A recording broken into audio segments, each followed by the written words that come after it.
Hello everyone, मैं हूं आपका दोस्त आर पे। फिर से आपका स्वागत करता हूं आपके अपने यूट्यूब चैनल पर। दोस्तों, आज मार्केट क्लोज होने के बाद अदानी ग्रीन के क्वार्टर थ्री के नतीजे आ चुके हैं।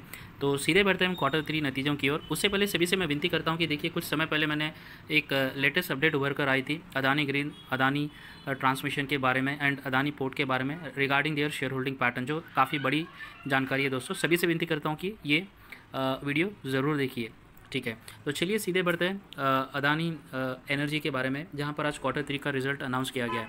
हालांकि अगर आज की हम ट्रेडिंग की बात करेंगे तो दोस्तों देखिए, अगेन 5% गिरावट के साथ ये स्टॉक बंद हुआ है। हालांकि देखिए, ओपनिंग में कुछ ग्रीन जोन में स्टॉक ट्रेंड किया है, लेकिन अंत तक आते आते गिरावट में तब्दील हो चुकी है। तो 5 दिन में अगर हम गिरावट की बात करेंगे तो लगभग 32% गिरा है, जैसे सभी को पता है।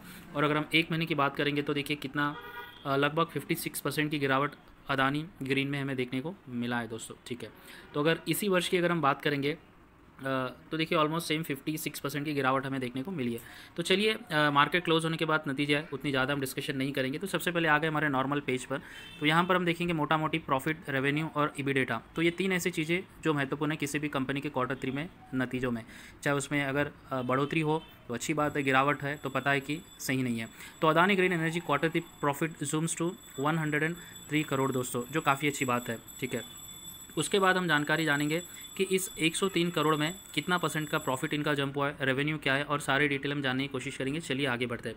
तो यहाँ पर हम देखेंगे अदानी ग्रीन एनर्जी लिमिटेड आज जैसे मार्केट क्लोज होने के बाद अनाउंस किया है, तो 110% year on year jump in the profit में हुआ, यानी 110% का प्रॉफिट में जंप इन्हें देखने को मिला है ईयर ऑन ईयर बेसिस पे, ठीक है, दिस क्वार्टर में। और लास्ट क्वार्टर में उनका जो नेट प्रॉफिट था दोस्तों 2000 यानी पिछले वर्ष क्वार्टर थ्री में वो था 49 करोड़, यानी 49 करोड़ के सामने इस वर्ष इन्हें 103 करोड़ का लाभ हुआ है। और ये लाभ 110% की प्रतिशत से आगे बढ़ा है, जो काफ़ी अच्छी बात है। यानी मुनाफा सीधा डबल से भी ज़्यादा हो गया है, एक अच्छी बात है, प्रॉफिट हमें देखने को मिला है।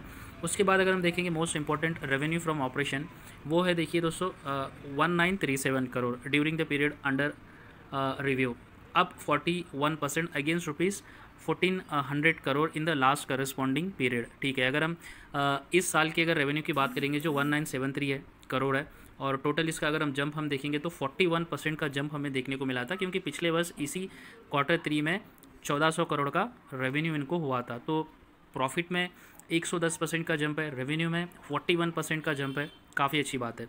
उसके बाद हम आ जाते हैं EBITDA at the operating level. दोस्तों ये बात देख लीजिए, EBITDA decline 18.2% to rupees 853 crore in the third quarter, इस क्वार्टर में।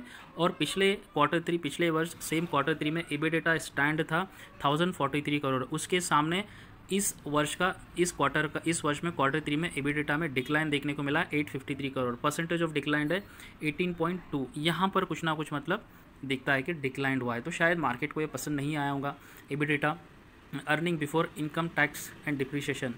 तो इबिडेटा शायद ये मार्केट को पसंद नहीं आया परसेंटेज, जिसके कारण शायद हमें डिक्लाइन देखने को मिला है। लेकिन दोस्तों देखिए, अदानी स्टॉक्स में भी क्या हो रहा है, कब तक मतलब इसमें ठहराव आ सकता है, या फिर कब तक एक कैलकुलेशन रिस्क हम लेकर इसमें दोबारा इन्वेस्टमेंट कर सकते हैं, या फिर ट्रस्ट कर कर आगे बढ़ सकते हैं, ये कहना मुश्किल है। तो अपने आप को समय दीजिए, साथ ही साथ अदानी स्टॉक्स, अदानी कंपनी को समय दीजिए कि वो एक नॉर्मल जोन में आए, जब हमें ट्रस्ट हो कि हम इसमें फिर से पैसे इन्वेस्ट कर सकते हैं। लेकिन हालांकि अगर हम देखेंगे पिछले 3 से 4 दिनों में अदानी इंटरप्राइजेस ऑलमोस्ट डबल हो गया है। अगर हम देखेंगे गिरावट जो हुई थी, वो गिरावट को वो धीरे धीरे कम बैक कर रहा है अदानी इंटरप्राइजेस। तो देखिए, अपना डिसीजन लेने से पहले कितना रिस्क आप लगा सकते हैं, क्योंकि इन स्टॉकों में भी कब ऊपर कब नीचे जाएगा कहना काफ़ी मुश्किल है। कौन सा भी इंडिकेटर हो या कौन सा भी फंडामेंटल एनालिस्ट, कुछ भी इसके बारे में प्रॉपरली हमें गाइडेंस नहीं कर सकता है। तो हम अगर गाइडेंस, खुद का गाइडेंस ले, खुद का कितना पैसा हम रिस्क में लगा सकते हैं, वो देखने के बाद ही आप इन्वेस्टमेंट कीजिए। ये जानकारी मैं आपके सामने इसलिए रख रहा हूँ कि रिजल्ट आया है, ये इसका रिजल्ट इस प्रकार है, बाकी का डिसीजन आपको लेना है दोस्तों। तो सभी से विनती करता हूँ कि चैनल को सब्सक्राइब अवश्य कीजिए और वीडियो को लाइक ज़रूर कीजिए। धन्यवाद।